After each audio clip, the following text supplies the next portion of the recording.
Tangis sopir saat truknya terguling, ikan lele dijarah warga, polisi sampai teriak. Seorang sopir truk menangis saat mobil yang ia kendarai terguling di Jalan Randusari, Subang, Jawa Barat. Truk yang ia kemudikan berisi ikan lele. Truknya itu terguling di persawahan. Banyak warga yang datang, namun bukan menolong, melainkan menjarah barang bawaan Edi, nama sopir truk itu. Melihat hal itu, Edi hanya bisa menangis di pinggir sawah.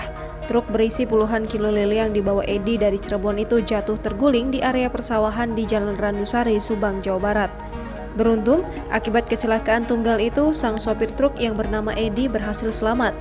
Meski begitu, Edi tidak bisa berbuat banyak ketika semua lele itu jatuh berhamburan ke arah sawah.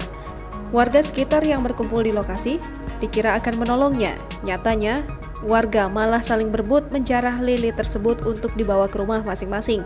Saat di jalan, sopir bernama Edi itu mengaku mengantuk sehingga truk menabrak pohon lalu jatuh terguling ke sawah. Imbas kecelakaan itu, puluhan kilo ikan lele yang dibawanya pun jatuh ke sawah. Warga pun langsung berkerumun ke lokasi kejadian. Akan tetapi, niat warga ke lokasi itu bukan menolong sang sopir. Malah mereka langsung rebutan mengambil sebanyak-banyaknya ikan lele yang kemudian akan dibawa pulang. Polisi yang ada di lokasi kejadian pun menegur warga agar tidak mengambil lele yang jatuh tersebut. Namun warga rupanya ngeyel dan menghiraukan perintah polisi. Alhasil polisi kemudian menyerah dan meminta warga untuk tak mengambil lele yang tersisa di dalam truk.